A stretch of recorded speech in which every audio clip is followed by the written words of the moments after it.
coming off the first win of the year, does that make you work harder coming into this week, or do you know now this is our program and now we relax and stick to it? It's not really that you're gonna work harder after you get a win. It's in general motivates me. You know, you have that feeling again, and it. I said it the whole week. I'm like, I want to do it again so bad, and it just makes you want it almost that much more. It's not necessarily that you're working like even harder, because I mean, if you're not fit now, it's going to be hard to really, you know, get even fitter. Let's put it that way. But yeah, it mentally motivated me so much more getting that first win. So then, do you think it just took a little bit because you guys made some pretty good changes to the bike and then your own fitness program in the off season, like? It's just adapting to all that now, or was it just the way things shook out? No, it's just the way that things shook out. Obviously, we did some changes on the bike that helped me during the start, and that's really what it was in the first 3 to 4 races. Is I didn't really get any good starts. You know, I wasn't even close to being in the top 5 or whatever. Usually been around 12 and made some quick passes even in the first lap real quick, and then, you know, always ended up 4th or 3rd, something like that.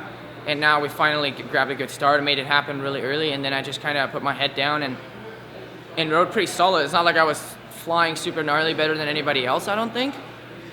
But I was in a good spot, and I mean, I guess we did pull the field quite a bit. Obviously, Ryan is riding really good, and it was a tough track because it got really, really hard, and the whoops were tough.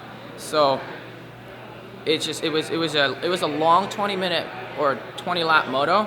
Just because, you know, every time you had to go to because the track in general was pretty basic, but then you had to go through the whoops, and you really had to make sure you don't do anything dumb and throw it away. So it was tough on that part. When you're so far ahead like that, do you just keep pushing the way through, or do you ever think like, okay, I can cruise a little bit? It's not that I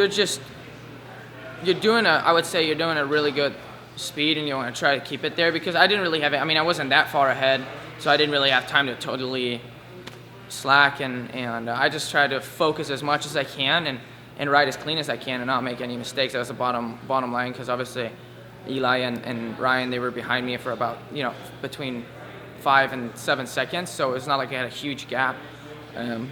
I was just trying to ride clean.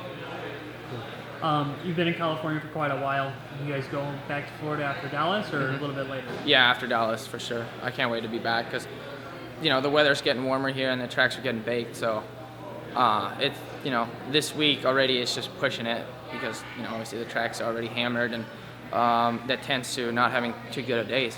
Yeah. So then where will you ride at out there? Are you guys going to ride at Grundles, just like last year, pretty much. So we have a pretty solid group there, and it's been a lot of fun, so we'll keep that way.